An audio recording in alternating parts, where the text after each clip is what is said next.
Buonasera ragazzi, e chi è tornato? Mrs. Giadetta, Eccoci grandissima. qua, ciao ragazzi, ciao Alan, ciao ragazzi del Calice Nero e sono di nuovo qua in questa freschissima giornata d'agosto. Non so com'è da te, non so com'è da voi ragazzi, scrivetecelo nei commenti, ma qui si sfiora l'inferno, che poi non è nemmeno male per me in realtà, mi lamento ma preferisco questo al gelo, quindi... No. Lo so come la pensi, lo so. Però a me va bene così, dai, ci prendiamo quello che ci tocca. Però adesso andiamo in un posto dove fa un pochino più freschetto, non tanto di più, eh. Alan, a te l'introduzione, che sei troppo più bravo di me e molto anche più preparato. Adesso tanto sbaglio la pronuncia e quindi vengo bacchettato.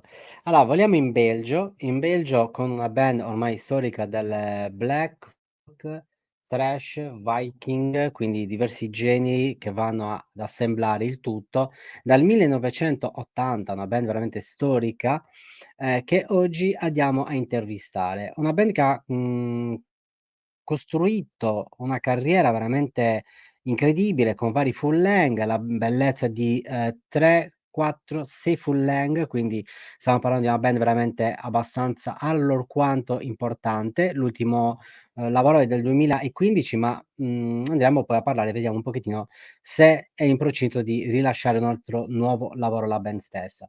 Oggi andiamo a parlare di verso gli Ancient Rites. Ancient Rites. Ancient Rites, quindi Ancient. Non è così diverso da come lo pronunceremmo noi italiani. okay, Vai quindi tranquillo. non son stato bocciato, non son stato bacchettato, non son stato rimandato a No, dicembre. stavolta è andata bene. Oggi abbiamo il leader. Maximum Mr. Gunther, nonché bassista e cantante. E andiamo a chiamarlo. Good evening, Gunther. Hello there, how are you?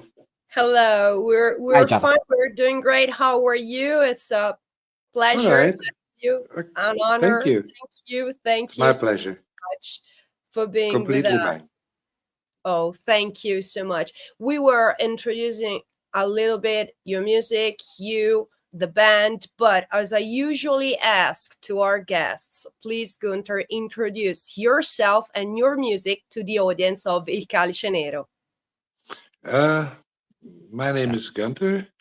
I'm the founder of Ancient Rites. We started already in the 80s, and it's a bit difficult to describe what we do because I always categorized it as black metal, but we have so many influences in our, in our style, and we're a very old band.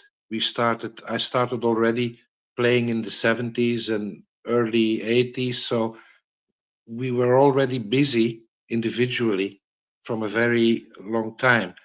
And that's why we called it this style, but it wasn't really a standard sound yet. That's why we are a bit difficult to describe, because we don't sound like a standard group in the genre, because we're older and we are the atmosphere is like typical for the dark and the black metal aspect, but the sound is different from other groups. And sometimes it's difficult to label us, but we grew up with heavy metal, with hard rock, punk rock, even me, always the more obscure music from in the 70s, 80s, and all this we carry with us. So it's difficult to describe what we do, but I would say black metal with the influences of different subcategories.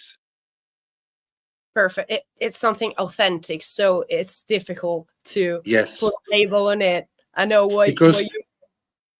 it's because we exist such a long time. There were no typical style formulas like there are now.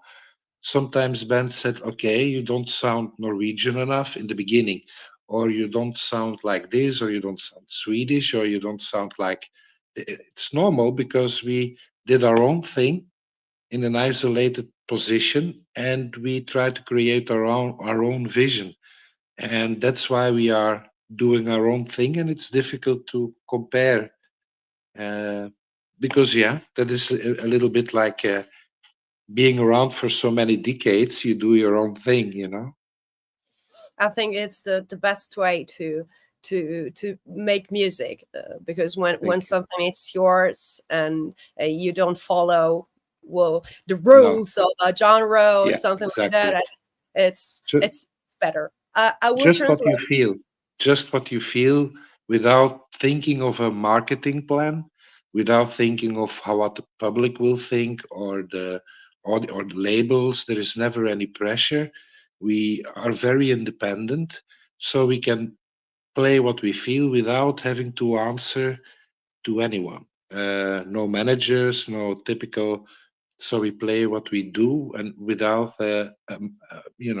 from the heart, let's say. It sounds maybe strange, but instinct, what we feel, and there's no like pressure, like you have to do this style, you have to look like this, you have to do like this, we have to sell that many. We're very independent and underground in that. It makes sense. Thank you. I will translate to Italian because it's a lot to translate, eh? Yeah. I'm sorry, but sometimes I will stop you just to say, please, No let problem. me. I will. Good luck with the translation. Thank you. Ok, ragazzi, bassista e cantante degli Ancient Rites, l'abbiamo detto ora, una band dal Belgio. Loro suonano dagli anni '80, come dicevamo anche nell'introduzione che abbiamo fatto noi. In realtà tutti loro hanno anche un passato che non prima degli Ancient Rites, intendo, ossia lui ha iniziato a metà degli anni '70 ha detto non so ben descrivere il genere che noi suoniamo, perché quando abbiamo iniziato, ti posso dire black metal, ma quando noi abbiamo iniziato il black metal non ne esisteva, non c'erano dei canoni come ci sono oggi, e quindi dico black metal con un sacco poi di influenze varie. Addirittura quando abbiamo iniziato ci definivano heavy metal o hard rock, addirittura punk, quindi abbiamo un sacco di influenze, ha detto.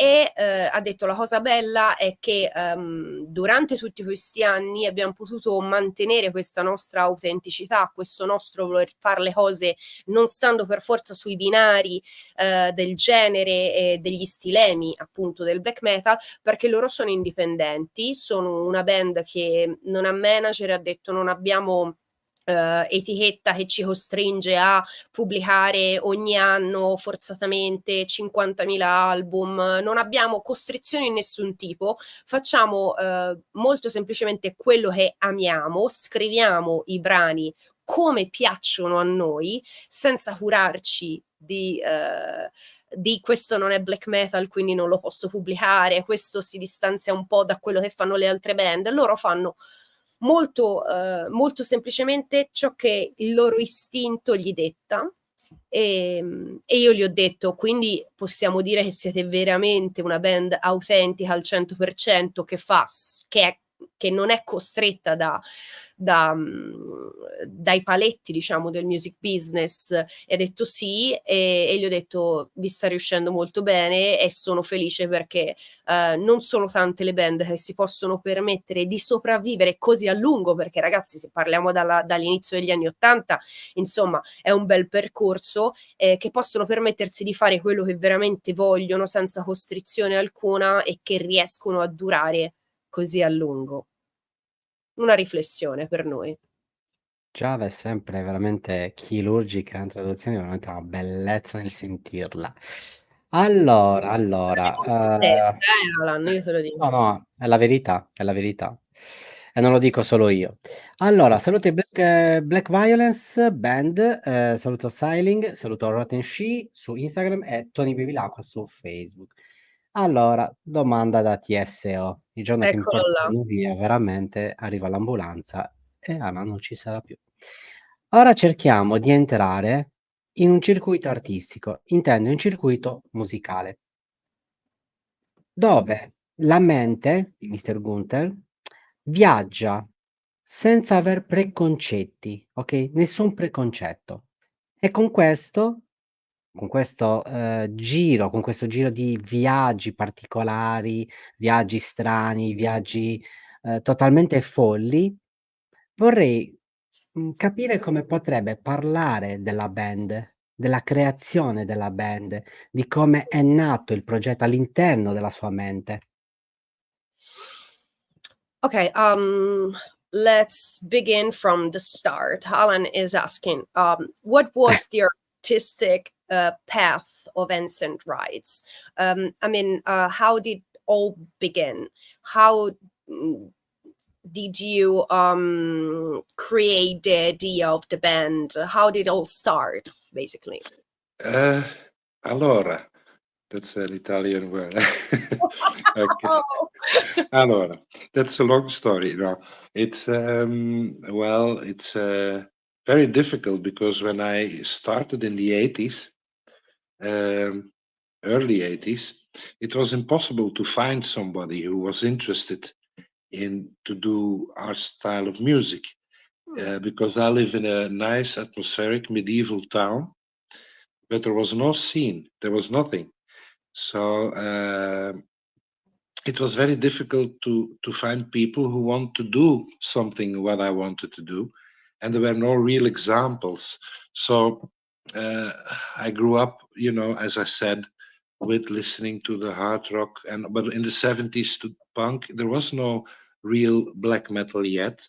And then you take all these influences with you, and then you know suddenly there was something extremer coming out, and it was like Venom and Battery. And so media says, okay, that is very interesting too, but we already were busy and playing our own style of things, and without planning anything, you grow from there, and you don't want to sound like anybody else, but you take atmospheres in, and then you try to create music that fits the lyrics. That's why we have, for instance, a lot of medieval influences in there, I've always been fascinated by history, a very big passion for it. Also, Roman history, for instance, since childhood. So what you do is I try to recreate these ancient times through music and give it a dark vibe. It's the same what I do because I like to draw and paint and make drawings. So it has been ever since my childhood an inspiration to do something with my passions, with the things I love. And that is one of the most interesting, it's like history, books, literature, and then you try to translate it to sounds, to music, and without a certain plan, because and that is but it was difficult to find people. I always had to start again and again, and we were always a very unlucky band because many people in my band are gone, who died in accidents, disease, suicide. Like I'm the only one left from the beginning, so it's always starting again and again, and everyone has his own influences, and but it gives a lot of freedom because we are typical, we have our own identity, but we don't have to fit in the scene. We don't have to answer to a businessman who's like, we had them who came and said, you have to play this, you have to do that, you have to do more like this. And then we always said no. Then I prefer to have 10 people who like us than thousands who like you for 5 minutes and forget you when there's a new trend coming. Eh? So, and that's why all the years, we always grew slowly, but without business plans. It's like personal contact with underground people, with other bands, with other growing together, and they stick around, and it's a more solid basis, I think. So now I wish you good luck to try and remember everything what I said because it's a long. No, don't worry.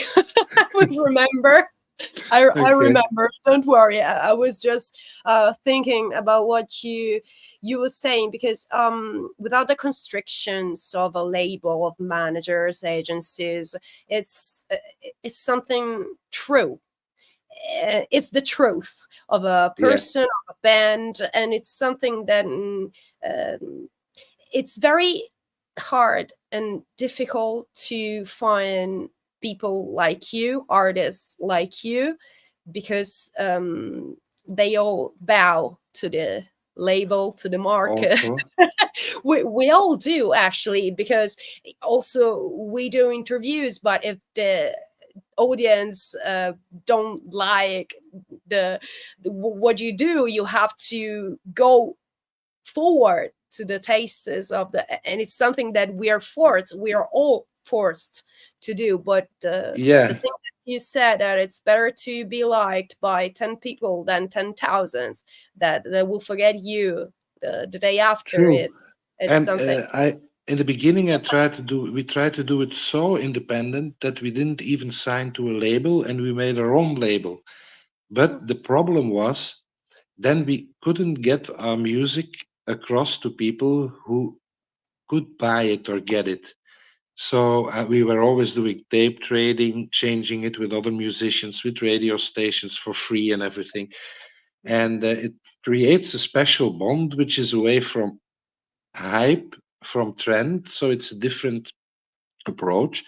And I think the fact that I never expected anything is one of the reasons that I'm still doing it, because I'm not waiting for fame or glory or big sales. So I see sometimes that bands give up and they say, yeah, there was not enough interest and we didn't sell enough or this. And I'm not interested in. I like it when people appreciate what we do, of course, because otherwise you wouldn't. But I'm not working around it. and Mhm. I'm not being, let's say, frustrated when. And I don't believe in the rock star behavior and it's because you simply do what you feel and what you like to do. It's like if you like to paint, you paint and you do what you do. You draw, you read a book you like, and it's the same what I do. And when everything's a bonus. When there suddenly are more people and we see our audience always growing, it's like a bonus you don't expect. Like, oh, okay, that's great that they appreciate what we do. But we are not a slave to it because Mhm. we don't have anyone looking over our shoulder like, now you will be out. No, we do it very independent and do it yourself. And that gives a liberty. You're not going to be Yeah. rich for it, but it was never my expectation anyway that there would be. You simply give the best you can, regardless what the reaction is. And that's why I can deal with boycotts very well, or when we are being ignored or having bad press. I can laugh or smile about it because it's okay, whatever. Okay. I Yeah, I like what speak I'm to the doing, and same that's okay. about what I am. Yeah. Yeah. Okay. And and if you don't like me, okay, fine. Like something else. Good luck. And I do what I do. I don't mean it in an arrogant way, but then you don't base yourself on fame, success. You Mhm. really do what you want to do, and that's why you can keep on doing it, no matter what the results is. You know what the results are. Yeah. No, it totally makes sense to me, and it's something. Actually, you're the first person that I interview, and I'm doing this since a bit now, that is approaching to music and to like this, and it's something that I'm really appreciating, and something that Oh, it's really that's thank profound, you. and maybe it is, and maybe if we can see the things in this way, it would be better for artists, musicians, and worse for labels and all the bad things that are in the music industry in the last years. That not only in the last years, No, maybe in no. the 50 last years. Yeah, I yeah, mean, yeah, yeah. I yeah. understand. Okay, now I have to translate it because Okay. a lot of things to translate. Yes. A lot of things. Ok, no, ragazzi, allora lui è veramente una persona non solo, vabbè, intelligente, ma che ha pensato tanto alle cose che mi ha detto. Allora, partiamo dall'inizio, ok? Perché abbiamo parlato mezz'ora, Alan, mi dispiace, ma No. stavo seguendo il Assolutamente. flow del Non c'è discorso. proprio. Allora, come tutto è iniziato? Ha detto, ma è iniziato in una maniera lenta, e ha detto in realtà lenta, il metodo lento è rimasto per tutta la nostra carriera. Prima di tutto perché quando io ho iniziato era difficile trovare dei musicisti che volessero fare musica come la intendevo io, perché ancora non c'era niente di così estremo. Sì, erano usciti Venom, ma insomma non è che stiamo parlando del panorama che abbiamo oggigiorno, è una cosa ovviamente che si è sviluppata, quindi ho detto, per me è stato molto difficile trovare persone con cui mi intendessi musicalmente, perché volevo fare quello che poi sentite oggi e che avete sentito, e non era semplice trovarsi in sintonia con altri musicisti che volessero fare quello stesso tipo di musica, senza troppe costrizioni, nel senso, senza dobbiamo suonare così, dobbiamo suonare cosà, no, ma che stai facendo? Questa musica è troppo pesante, stiamo parlando di metà 70, quando lui ha iniziato a suonare, quindi insomma, di certo band che oggi sono considerate capostipiti del black metal non c'erano, e quindi cioè, mi torna tutto il suo discorso. Poi ha detto, io sono stato anche un po' sfortunato, perché durante tutta la mia carriera ho dovuto cambiare spesso e volentieri, non tanto volentieri, spesso i musicisti. Sono l'unico membro che è rimasto da quando l'abbiamo fondata, perché purtroppo sono tutti scomparsi. Chi ha fatto incidenti, chi purtroppo è morto di overdose, chi ha avuto tutta una, insomma, quindi ha detto, sono stato molto sfortunato, perché già riuscire a trovare persone con cui mi trovo in sintonia a livello compositivo e di ambient anche sonoro non è semplice. In più ho dovuto rifare più e più volte la band, non soltanto la prima formazione, ma insomma anche andando avanti.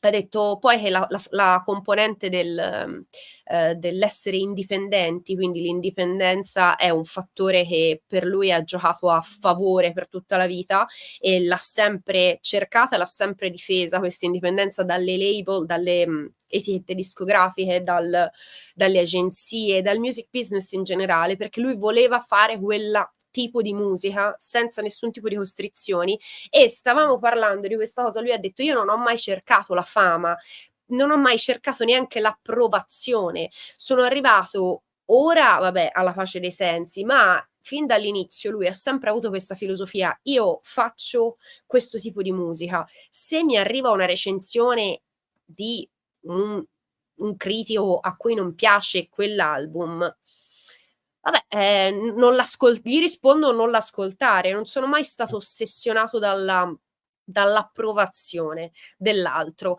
e ciò mi ha sempre reso molto libero, perché dal momento in cui io non cerco fama, non cerco soldi, non cerco riconoscimento, non cerco approvazione, me ne frego di tutto quello che dice il resto della gente, e faccio quello che mi pare. Poi fortunatamente, ha detto, abbiamo un seguito e quindi riesco a fare questo, e sono riuscita a farlo per tanti anni. Però preferisco, come diceva prima, suonare davanti a 10 persone che a 10.000 che magari ti ascoltano perché è il momento del black metal, e il giorno dopo diventa il momento del thrash metal, allora ci trasferiamo tutti ad ascoltare qualcos'altro. E questa è una cosa, è la prima persona che ci fa un discorso del genere. Noi intervistiamo di tutte, diciamo, le fasce del music business, Alan, dimmi se sbaglio, cioè abbiamo avuto vero.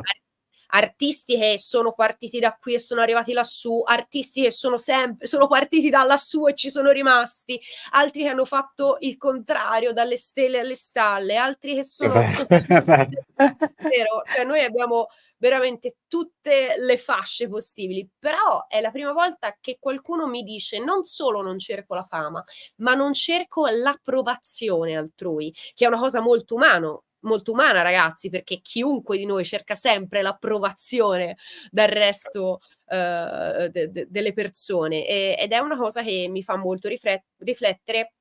E se la smettessimo, gli ho detto infatti, di cercare costantemente, continuamente l'approvazione dell'altro, che è un tema molto attuale, ragazzi, perché oggi, cioè, se invece che 100 like ne prendo 10 a una foto, vuol dire che sono una brutta persona, perché il ragionamento è questo. Noi poi siamo una generazione, pensate ai ragazzini che sono nati con questo metro di paragone e di giudizio di se stessi, e quindi è una cosa che mi ha fatto molto riflettere. Poi magari riprenderemo il discorso, però se riuscissimo a far valere un pochino meno questo bisogno che abbiamo di approvazione, che si riduce a niente, magari vivremmo meglio, e magari anche il music business, le etichette, le agenzie che ti forzano a essere tutti sullo stesso binario, altrimenti non vendi, avrebbero anche un po' meno potere. Questo un po' è stato il discorso che abbiamo fatto. Spero di essermi ricordata tutto. Parole sante, cara Giadetta.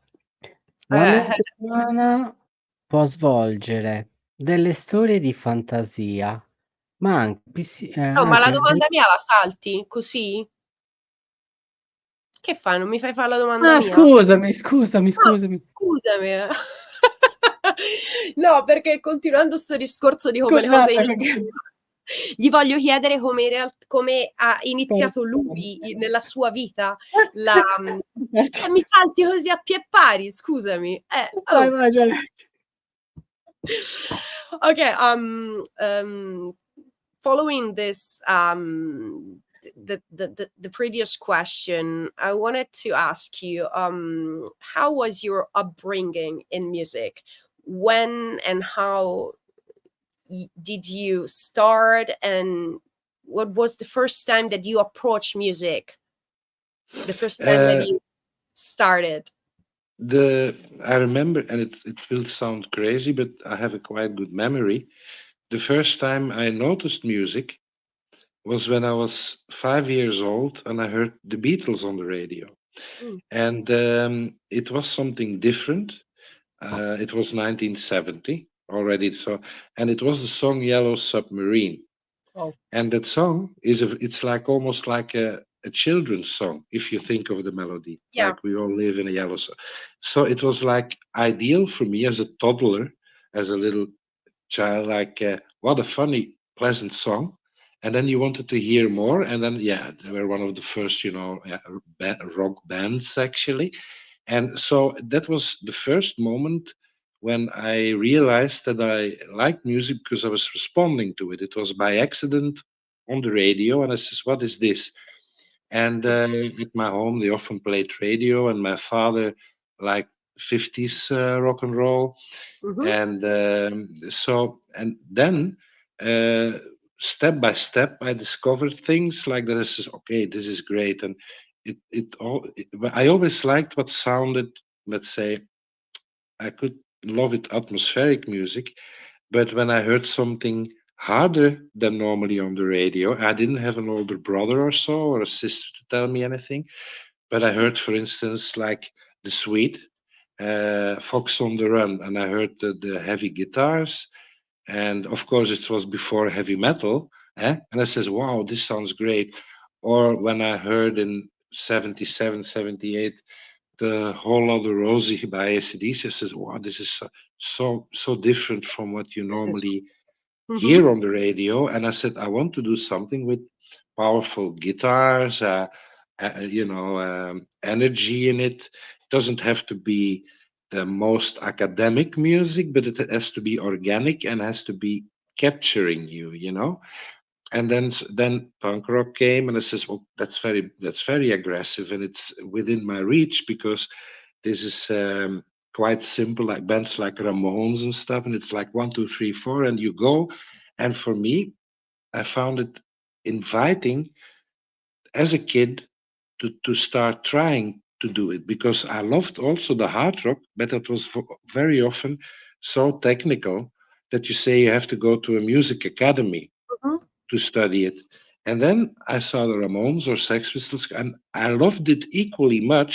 And I says, "But hey, that's quite simple, and you can get this effect and this energy out. Okay, let's do it." And you grow. The step was made lower to start creating music, Mm-hmm. the basic rock and roll, like with Motorhead and all that.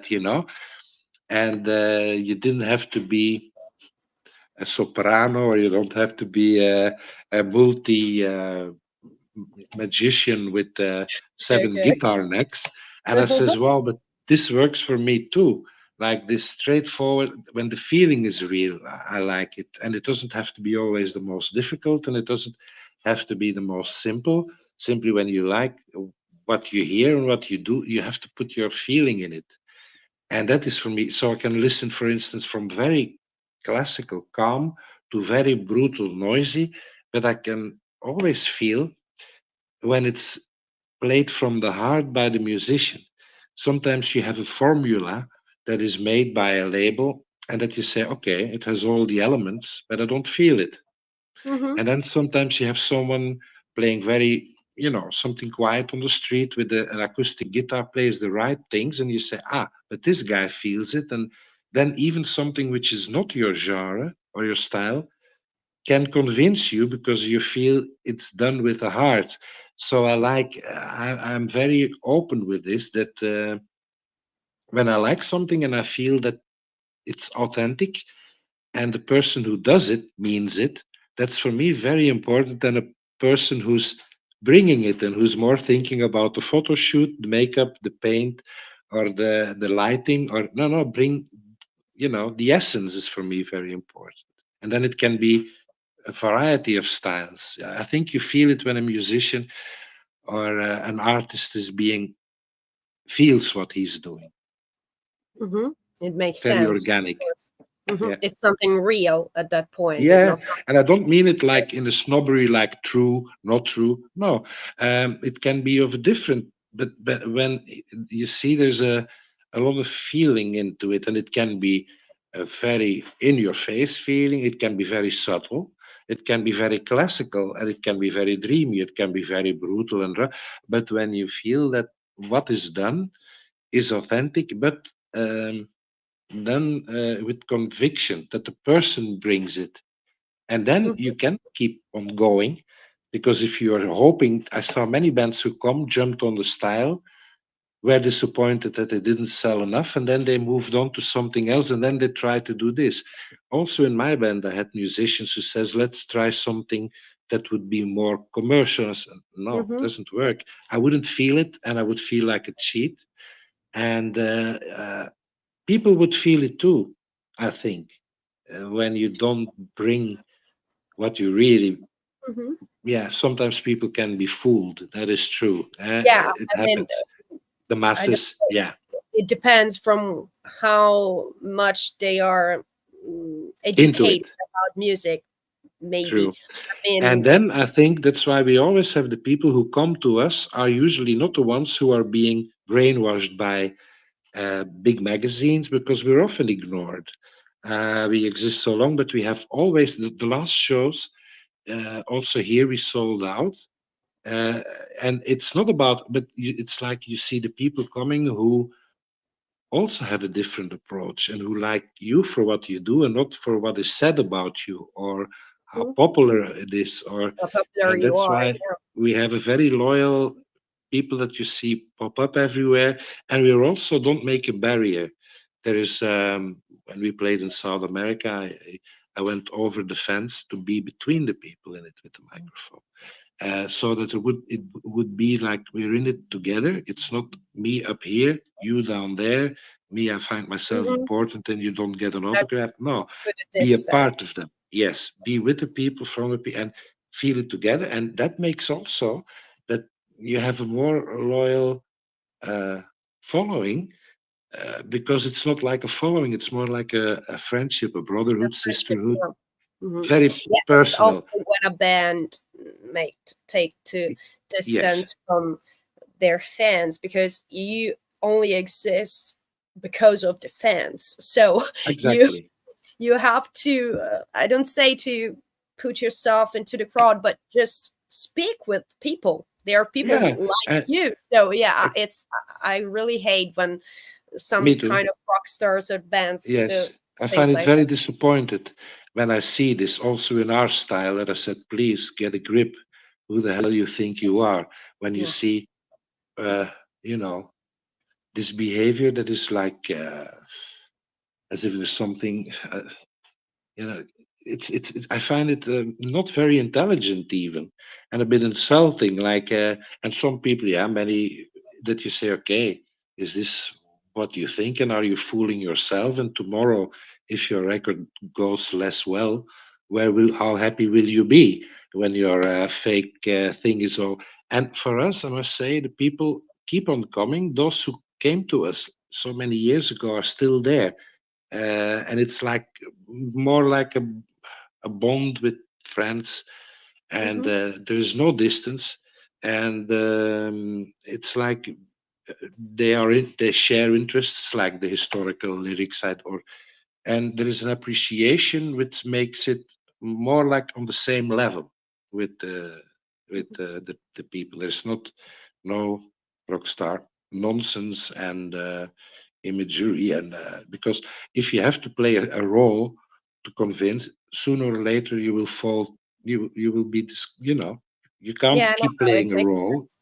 Yeah. And for me it's easy when you are yourself on and off. You can keep on going because you don't have to play or prove anything to anyone. Yeah, and also kindness, I think that pays always better Yeah, and than meanness. So yeah, I agree. it's something that I really don't understand from people being mean without, or just arrogant, or I don't Also, know. Yeah, it's and something to that who? To people who give their money, they earn money to buy your music, and then you refuse to give an it doesn't autograph, or make any sense. Yeah. and you don't want to talk. And come on, no, that is very not. I find it not a very good sign of. Yeah, I don't know. It's not intelligent. I find it even insulting, and I remember when we were playing that sometimes we were support act, and we were not allowed to use the complete PA system, so you get only like 3 or 4 channels. So then the headliners come on stage, and they have all the sound, all the light, and then the press writes, "Whoa, they are better in sound," but they don't know that actually there's a sabotage going on behind the screen.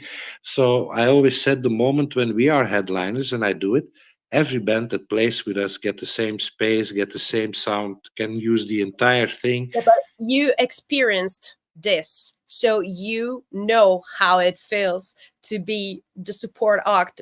Maybe or sometimes the established bands that I have a band, so sometimes I do support act for established bands. They have no idea how the things work when you're not on that level, because they started from that level. They started. They didn't have to work for it.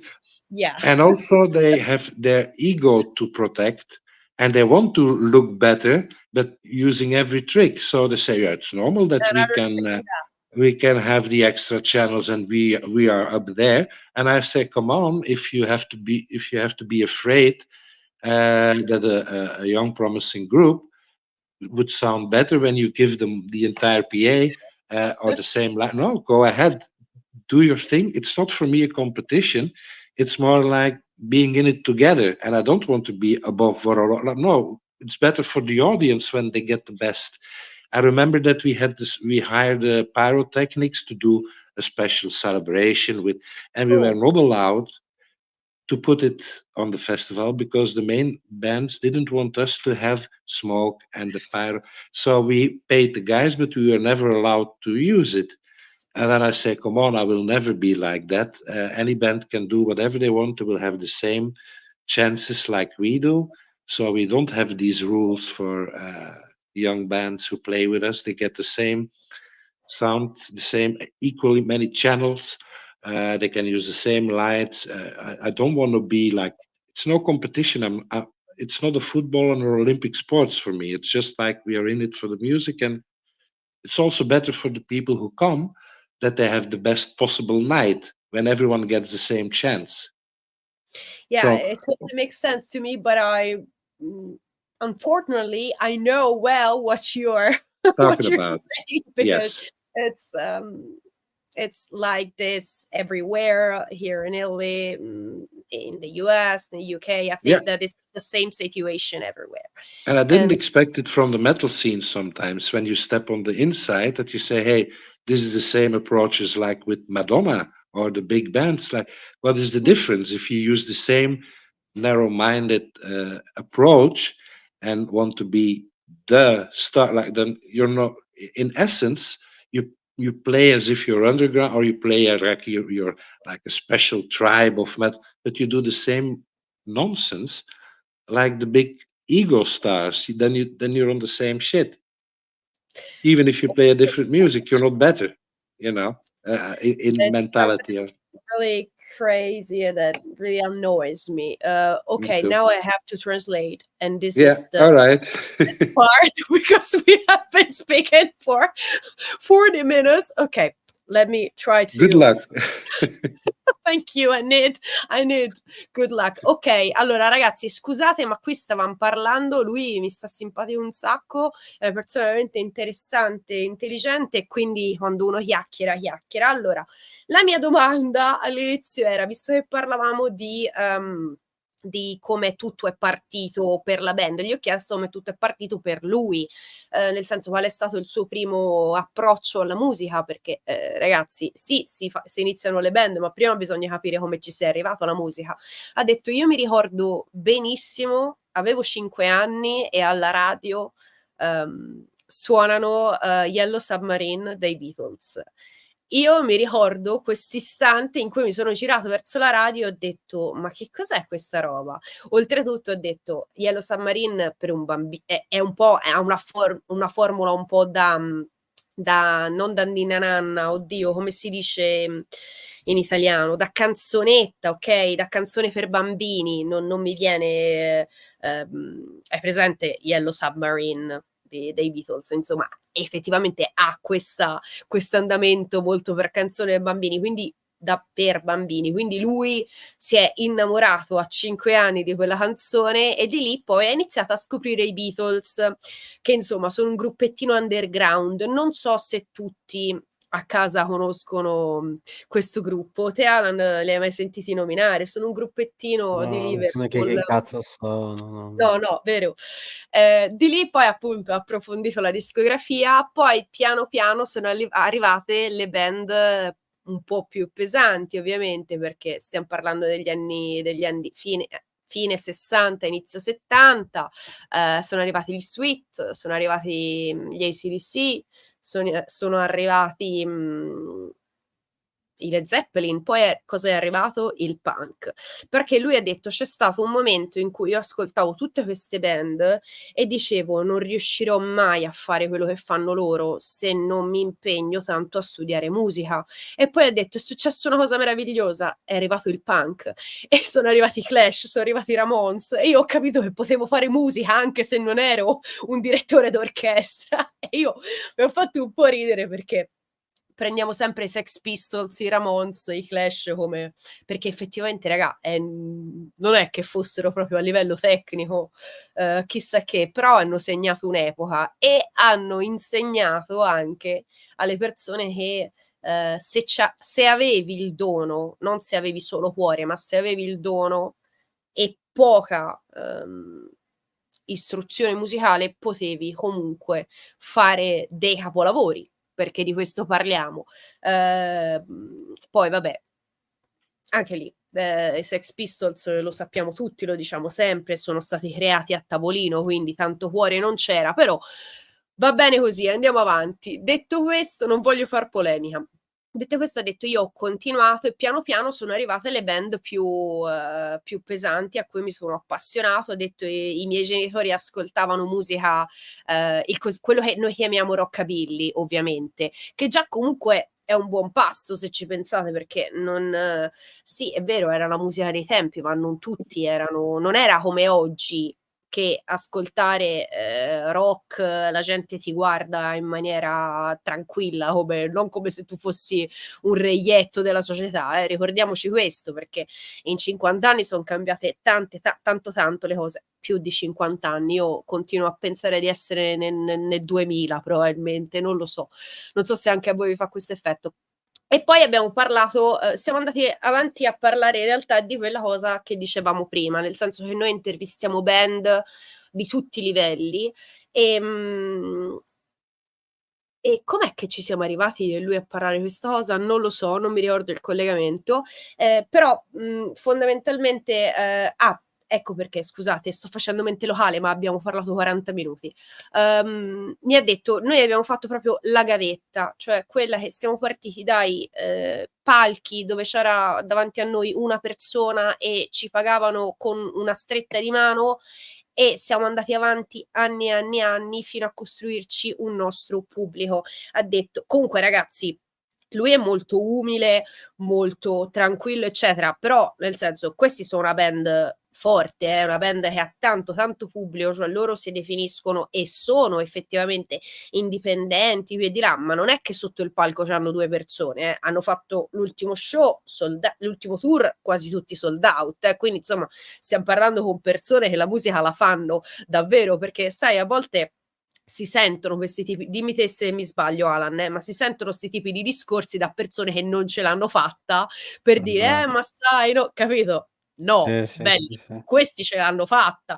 E appunto mi stava raccontando che hanno fatto proprio la gavetta e ha detto una cosa che io odio è quando le band fanno le rockstar, e lui ha detto a me piace conoscere i nostri supporter, non li chiama fan, mi piace conoscere chi ascolta la nostra musica, chi viene ai nostri concerti, mi piace andare in mezzo alla folla, salutarli. Poi la cosa bellissima ha detto che in tutti questi anni noi abbiamo persone che sono veramente secoli che ci seguono e che nonostante tutto, nonostante il passare degli anni vengono ancora ai nostri concerti, quindi ormai ha detto io li chiamo amici.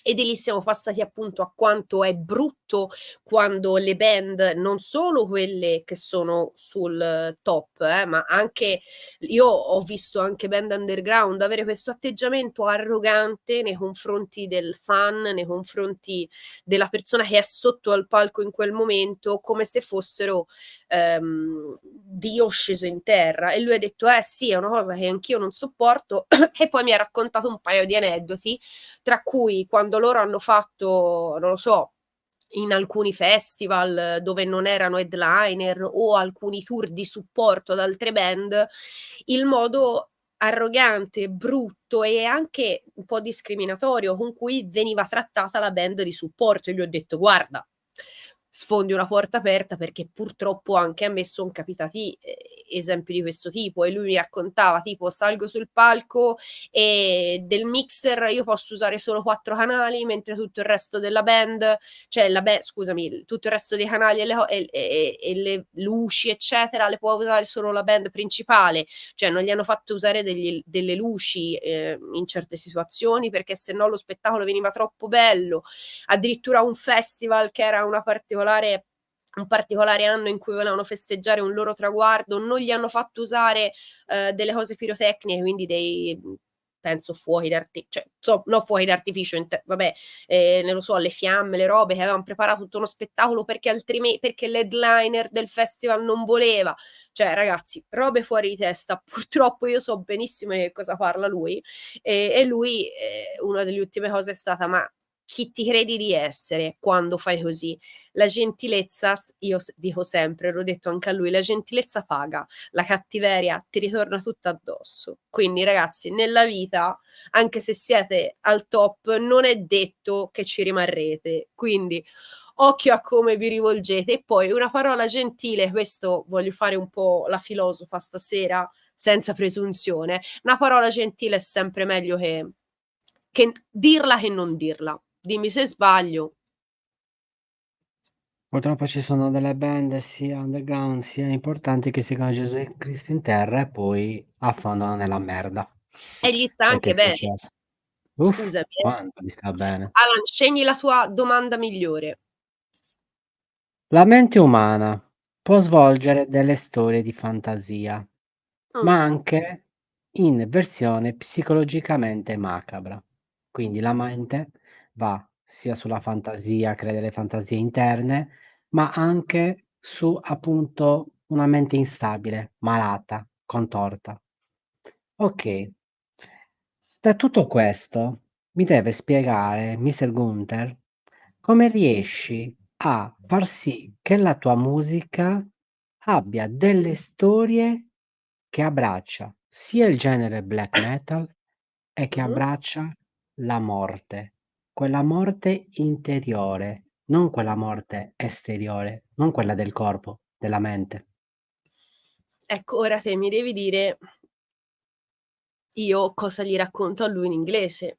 Allora, I'm trying to understand the Italian question, because I don't think that I totally got it. But okay, Minacciosa. Ti ho detto che sei yes, minacciosa. it's a threat to you. Sì, è una minaccia, Alan, ti sto odiando. What are the main themes behind your music? And wait, because it's very long question. And how do these themes embrace and at the same time distance themselves from black metal themes? And how is the theme of death important in your music and in your life? This is very difficult. I understand. I think what I find important is because I always had this. I always traveled and often to historical locations, and so history is very, very important for me. So I find it interesting to study about details, and I think that makes it a little bit different from many bands. Not everyone, but I mean, I always found it important to have reality in the lyrics. So that's why, for instance, my lyrics, when I deal about a historical thing, it's not like this is the good, this is the bad. I'm like a interested neutral observer. So I can see from different point of view because I can travel. And for instance, I will not write now. It's of course let's not, for instance, against ancient Rome, pro ancient Germania or Gallia. No, I see it from the different points, and everyone, all these tribes and all these cultures had something. There was a reason why everyone was like this, and there was a conflict. It was on the move. There were alliances. There were sometimes. It's so fascinating, but so I like to tell these things with respect towards all the side of All the ancient sides. Europe. Yes. So not being it like a propaganda from one side, this is bad, they were good, they were this. No, there was like, it was very complex and nothing was even was black and white. And so I like I think that's the difference. We don't offer a Hollywood story. I have a lot of ancient uh, books, but also authentic medieval books, like centuries old, that I have in my collection. And I like to bring this into the lyrics so it feels real also. That it's not a fantasy thing only. Fantasy is fine, but reality often is stranger than fiction. Yeah. It's very fascinating, and so many interesting characters, situations, circumstances. And then I like to bring that in everything that I do, from the drawing to the music to the lyrics I write. And so I try to avoid the cliches, let's say. It's so easy to say this, that, oh, yeah, my sword is the longest and his sword is short and he has to. No, it's, I like to, offer some, when people look, maybe I can inspire the people to look deeper into certain things, and they will find it interesting to discover other aspects of a history that is more complex than they might have thought. That's why I often find Hollywood films a bit annoying or boring because it's so simple. And I don't mean it Yes. intellectual. I mean, maybe they're from just one point of view, because if you're Also, and that's looking not at correct. this, And it's interesting because I read different sources, and then you Mhm. say, okay, they did this because of that, and they had this background and situation to deal with. And then within, even, there were so many conflicts or intrigues, and that's why it's a never-ending fact. The more you learn, the more you see that you don't know so much, and you can go deeper and deeper and deeper. So let's say, and then, not to answer the other question, what I like to do is to inspire.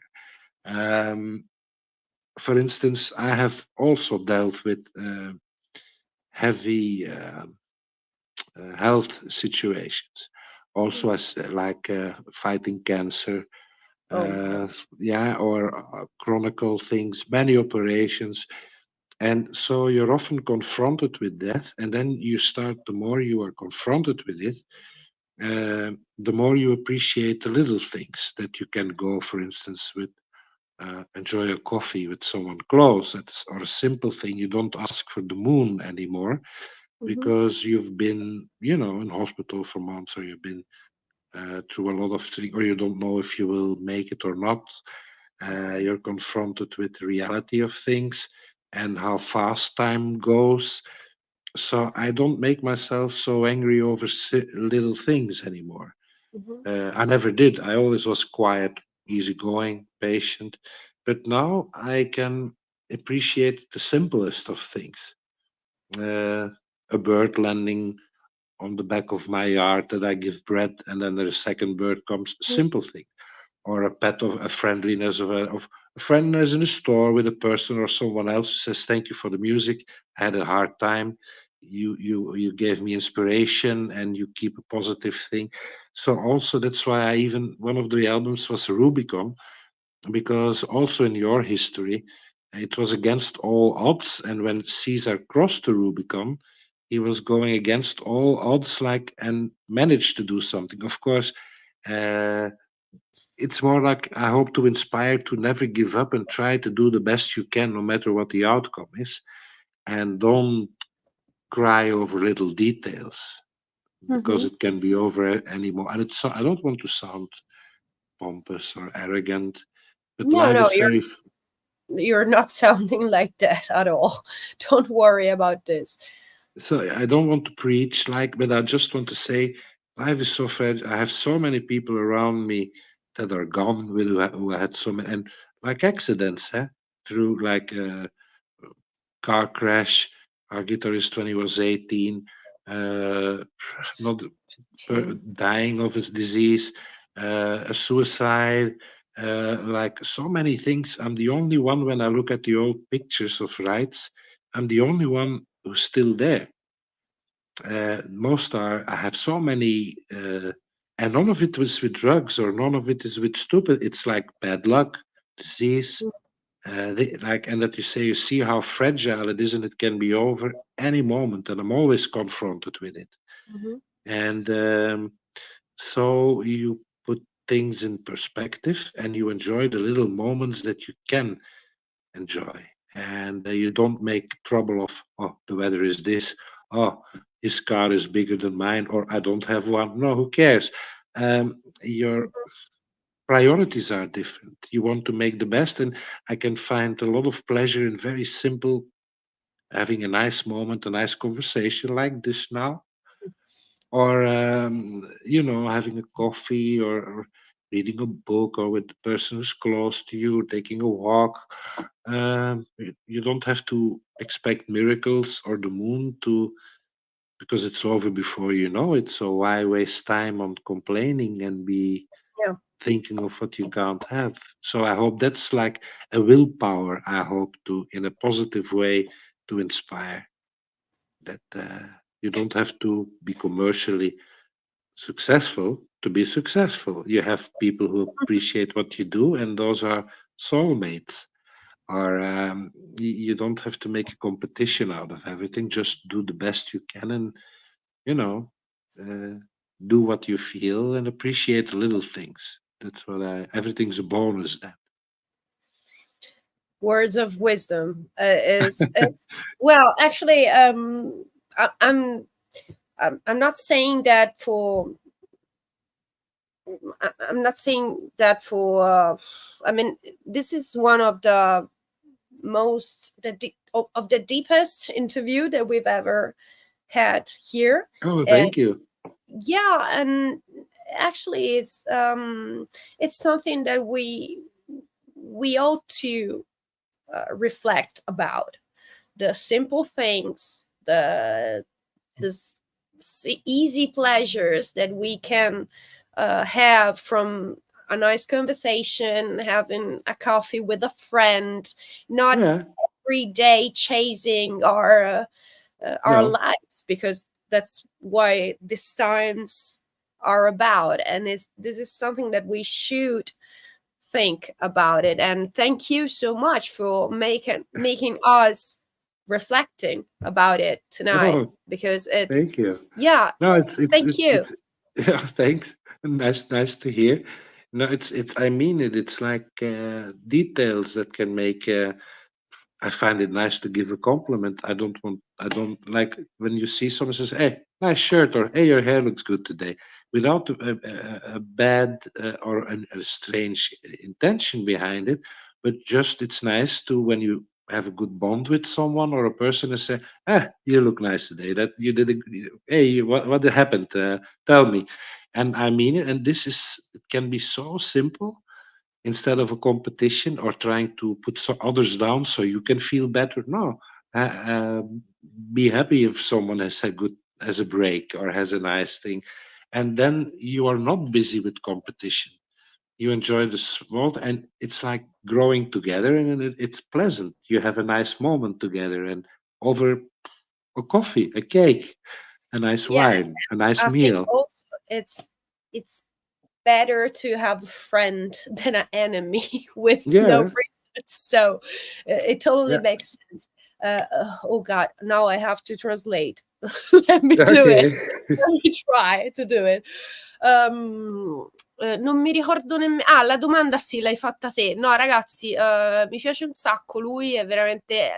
Andrei avanti 12 ore a parlarci perché è una persona estremamente piacevole ed estremamente riflessiva, intelligente. Allora, partiamo dalla tua domanda. I temi principali di tutta la loro musica ruotano intorno alla storia, quella con la S maiuscola. Lui è un grandissimo appassionato di storia, di qualunque epoca, era. Lui è molto, molto appassionato, ma non che si va a leggere su Wikipedia cosa è successo.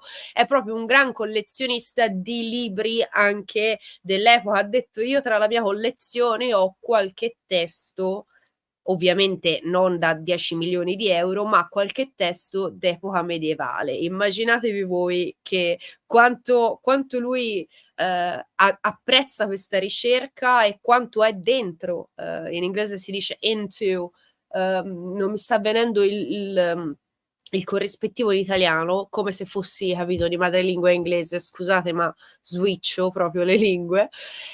Quindi tutti i temi principali della loro la fantasia, ha detto, è bella, ma la storia a volte supera la fantasia. E una cosa importante, lui si approccia alla storia, quella, ripeto, con la S maiuscola, in maniera neutrale, non vuole mai prendere la parte di uno o di quell'altro, e quindi quando va ad analizzare una situazione cerca sempre le fonti da entrambe le parti, perché è vero che la storia purtroppo di solito la raccontano vincitori, però bisognerebbe capire anche i vinti, che cosa dicono e come è andata. Ad esempio, nel loro album Rubicon, che è del 2012, affrontano tutta la battaglia del Rubicone. Insomma, è storia romana, quindi stiamo parlando di qualcosa che a noi ci concerne, e ha detto: io ho fatto una ricerca enorme perché mi ero appassionato tantissimo alla storia, alla battaglia del Rubicone, che ci ho scritto un album intero, e quindi è quasi un concept, e gli ho dato anche il titolo in modo da far capire subito di cosa si parlasse. Poi per l'altro aspetto, ossia l'aspetto, eccolo, bravissimo Alan, sempre sul pezzo. Per l'altro aspetto, sia della morte, di quanto influisca a livello anche compositivo, comunque nella sua vita, lui ha detto che purtroppo, questa cosa io non la sapevo, lui ha avuto diversi problemi di salute, tra cui ha dovuto combattere anche il cancro, e in più ha dovuto combattere anche con malattie croniche. Allora, io mi devo scusare perché prima ho fatto un errore importante, ossia ho detto che alcuni dei suoi compagni di band erano morti di overdose. No, ragazzi, ho fatto un errore enorme, non so perché, probabilmente ho tradotto male, ma nessuno di loro si è mai drogato, e ha detto: quando io penso che io ho avuto tutte queste malattie e sono l'unico, di quando guardo le foto di quando eravamo giovani, essere rimasto in vita, mi girano le scatole, perché ci fossimo drogati, diciamo, ha detto, uno, te la sei andata a cercare, ma chi è morto di incidente stradale, chi è morto di malattia, chi ha commesso suicidio, cioè stiamo parlando di situazioni che purtroppo con cui purtroppo non puoi combattere, e quindi ha detto, ha fatto tutta questa cosa, il fatto che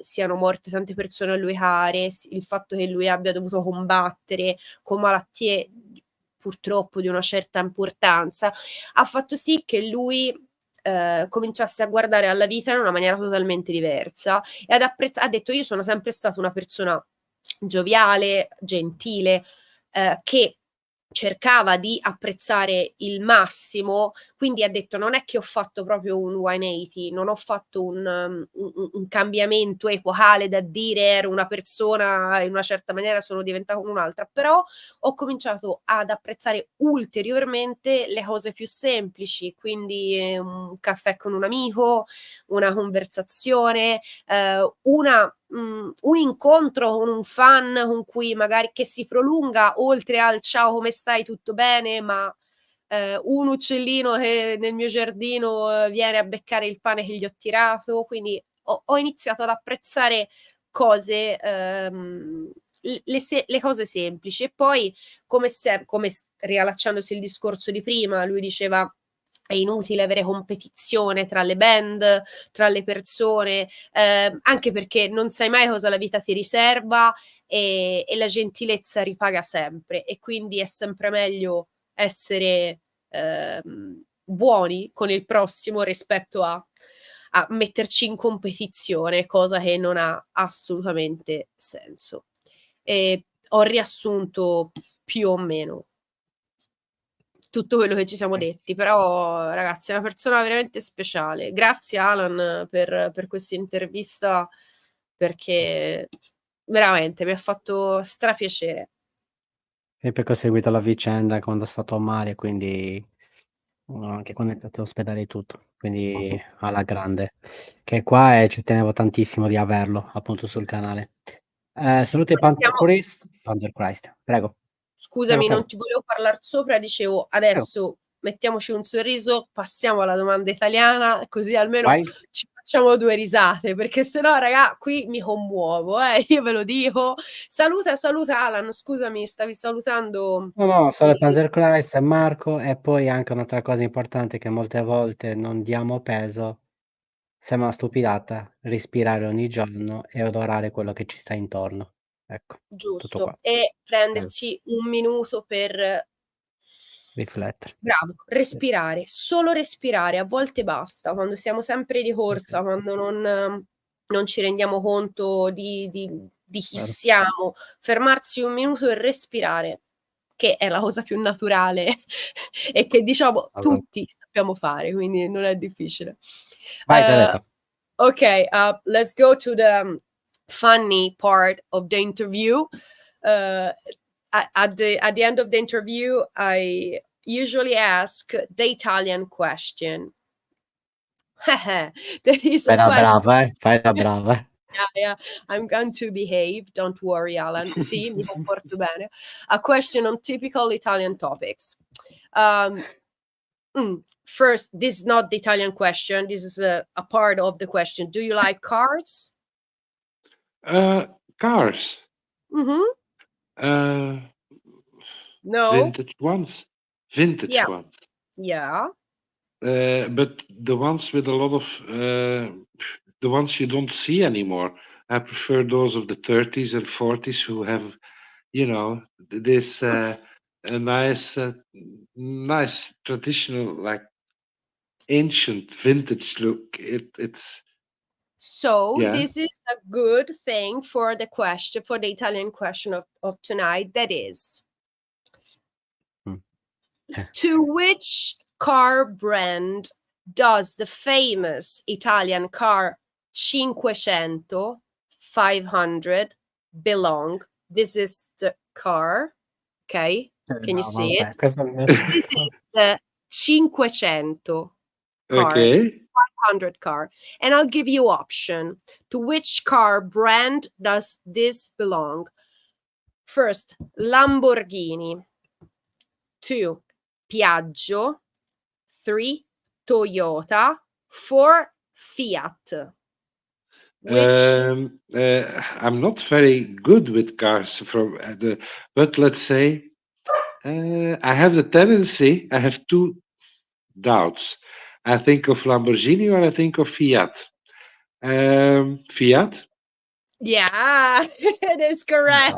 Yes. Fiat 500, 500, Okay. or just 500 is the name of Okay, various. all right. I should have thought of that. Yeah, Okay. you passed the Italian test. It's Fiat. Yes, I will translate for the Italian audience. I Ragazzi, had one. My first was a Fiat Panda.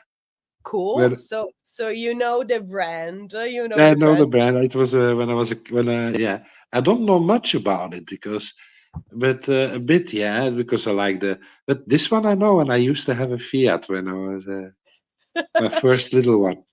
The Fiat, the first 500, the 500, was produced by the Turin car manufactory in the 1936. This model that I showed you was from the 1950, something like that. This I is like the that. most I like famous. that period. Yes. Yeah, it is the most famous, and also the Panda. Yes, is something that there are still the 500 now is modern, and the Yeah. Panda also, and Yeah. it's you pass the Italian test.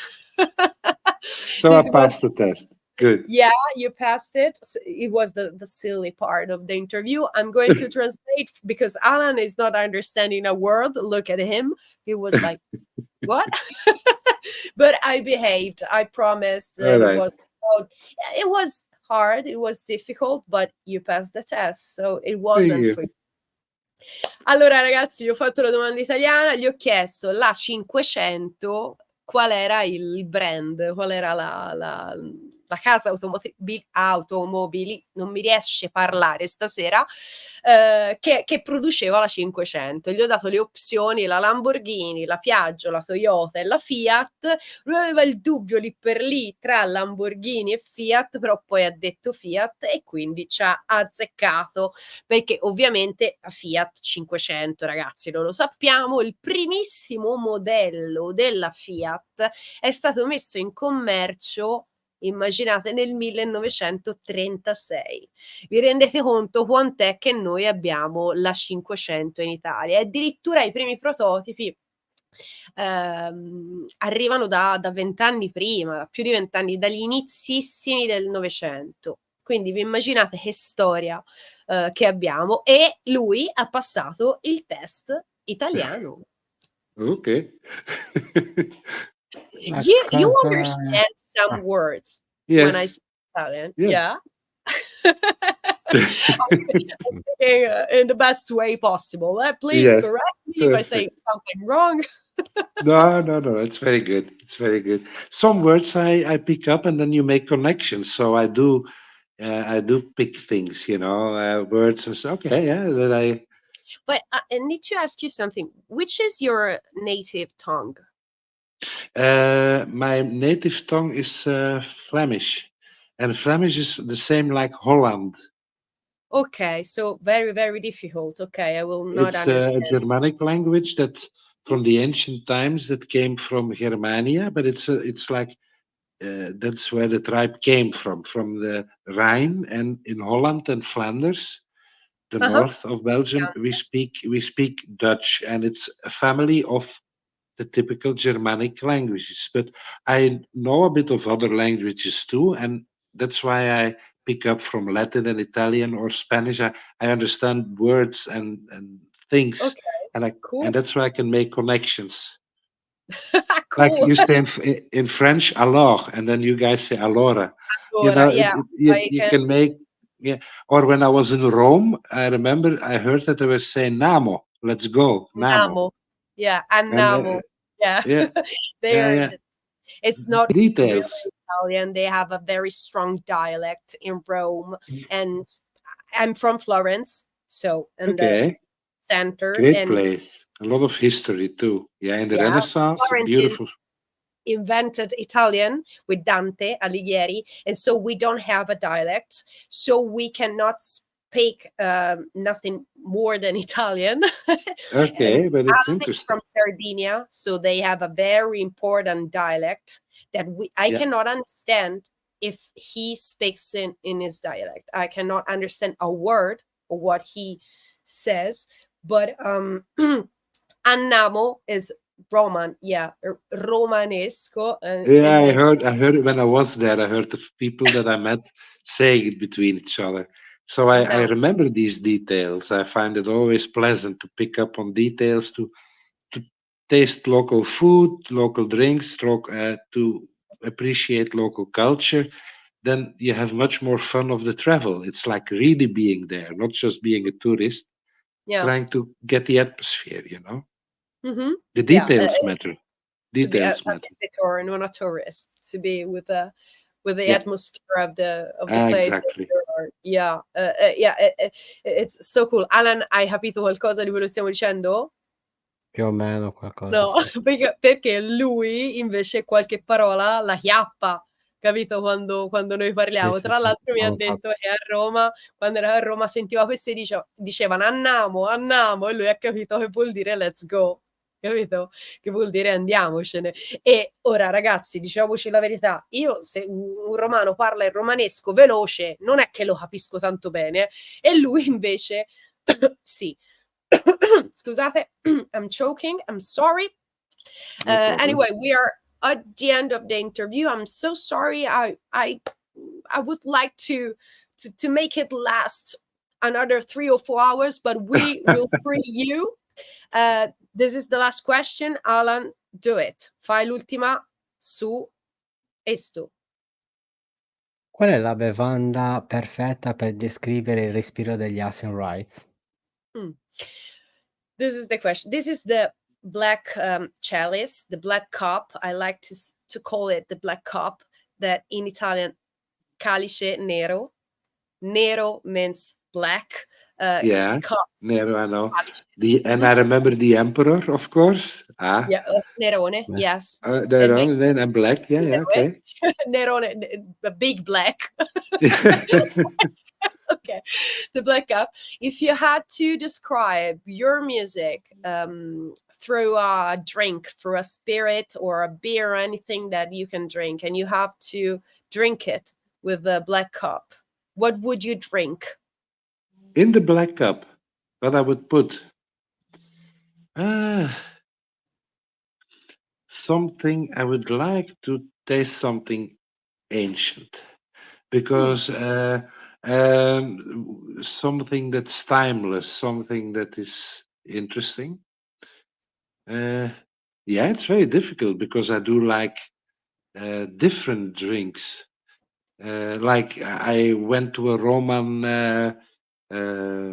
place, and there I tasted the ancient from ancient Rome, the wine, you know. Or I wanted to try, different things, but also mead, the mead from the Nordic, and we have a big beer culture here. Every village has a different beer, and even more. It's very, but interesting. It's like with different herbs and different. So it's a very rich. It's typical me. I can't choose because I like too many different things, and I You can like put wine, and also, I like typical traditional things, different tastes. Like I don't know actually what I would put in it. A little well, bit of everything. your music is a mix of very different influences and things. So you It can shows put again. different things and in the black cup. That's when I go to Greece, I like it a lot to have the pikilia, they call it in Greece, the little like mezzi, like the little tastes of everything. So you can have a bit of cheese, a little bit of fish, like they Yeah, do they in Spain, the say in the tapas system. countries. Yeah. And I love that because you have the best of all worlds, and you can try and enjoy. And that's what is life for me about. Try little things like so I would have a drop of everything in my black chalice. You can choose whatever you would like to have with the black cup. So your answer is correct. Don't worry Thank at all. you. Thank you very much. Thank you so much for being My with us pleasure. today. It's been a great pleasure. One of the greatest interview that I've ever done. Oh, thank you. Very Thank sweet. you so Very much. sweet. You're so special artist and person, and it's a privilege to have the chance to meet you and to know you. Thank you so much. I mean it. The pleasure was mine because I really enjoyed this conversation. The level of the talking was very pleasant, so I had a brilliant evening, and thank you for your hospitality, the two of you. very Thank you much. so Thank you. much. I'm so happy that you had a good time. Thank you so much. Absolutely. Whenever you would like to be back, we are here for you. Thank you. Thank you so much. Thank you. All the best. Take care. Thank You you. too. Thank you very Bye. much. Bye, bye, bye. Bye bye, Thank you. good. Thank you so much. Bye bye. Bye bye. Ragazzi, allora lui berrebbe di tutto un po' con il Calice Nero. Puoi chiudere, Alan, non lo voglio trattenere ulteriormente, già 1 ora e mezzo ce lo siamo tenuti qui, è stato molto carino, ma giustamente ci avrà da fare anche le sue cose. Avrei voluto farla durare 5 ore questa intervista, meraviglioso. Allora, berrebbe di tutto un po', perché ha detto qualcosa sicuramente dal sapore antico, perché appunto lui è un grande appassionato di storia antica. Ha detto mi piacerebbe fare un po' come fanno i greci, ossia hai visto come mangiano i greci? Prendono tanti piatti piccoli e poi ognuno assaggia qualcosa dal tavolo, un po' una roba tipo tapas, ha detto lui, alla spagnola anche, in cui assaggiare tanti gusti diversi, come è la sua musica, quindi tante influenze diverse, tante storie, tanta storia, tante atmosfere, tutte insieme nel Calice Nero. Gli piace il vino, gli piace la birra, c'è una birra particolare che è molto speziata che hanno dalle sue parti che ci starebbe proprio bene. Quindi lui assaggerebbe un po' di tutto e lo metterebbe nel Calice Nero. Allora ragazzi, gran bella intervista. Sì, Gurteng ha passato di tutto e di più, perché sono state anche delle situazioni su Facebook che stava spiegando il ricovero e tutto, quindi Mi poi dispiace molto per lui. anche a Perché casa veramente non se la sta prendendo bene, ma te lo dico a telecamere spente. So diverse cose, quindi veramente una persona merita più di quello che si pensa. no, Non guarda, veramente, ragazzi, io spero che anche voi a casa vi siate goduti questa intervista. Mi spiace se siamo stati un po', cioè sembrava fossimo un po' a chiacchierare io e lui davanti a una birra, ma non è che volevamo escludervi né niente, è che lui è una persona molto magnetica anche quando parla ed è bello ascoltarlo, è bello anche ascoltare per una volta ci siamo concentrati non tanto sull'arte, ma sulla persona, più che le altre volte. Di solito è una cosa che tu, Alan, fai sempre e in maniera eccezionale, perché fai domande che sono rivolte sia all'artista ma anche alla persona. Qui invece siamo andati proprio nel profondo dell'animo, della persona. E quindi questo è stato bellissimo, secondo me. infatti con Giaretta poi mi dico già ci sarà anche Johnny Kelly e verrà interpellata Giaretta. C'ha anche il mio stesso cognome, siamo anche parenti. Perfetto, no? Quindi alla grande. Ragazzi, noi veramente grazie di cuore a tutti, perché ripeto, senza di voi non eravamo qua. Io ringrazio veramente Giaretta tantissimo perché si presta sempre, cioè veramente un gioiellino. Sì, Veramente gli vogliamo bene nell'anima, sì. no, lo dico sempre, già lo sai, e se lo merita. Infatti merita tutto ciò. Allora ragazzi, noi ci vediamo direttamente domani con Resurrection, che è un gruppo brutal death americano, e Gabriel Lewandowski, grandissimo batterista, sempre americano, quindi 21-22, 22-30, 23-30. Lascio la track di sponsorizzazione del canale e noi vi salutiamo, vi auguriamo una buona notte o un'oscura notte, non lo so, vedete un pochettino voi. Quello lo decidete voi. Vivere o morire dipende da voi. Quindi il grande spettacolo continua e non si fermerà mai. Il sacro codice non è 000. La morte vi renderà liberi, ma vi lascio con l'ultima parola di Giaretta. Che parola vuoi Ragazzi, aggiungere? riflettiamo. Non voglio fare la pesante, ma con questa intervista abbiamo fatto stasera, prendiamoci 1 minuto ciascuno per riflettere su quello che è importante nella vita, perché ci può far star meglio. Me l'aveva già detto. Au revoir.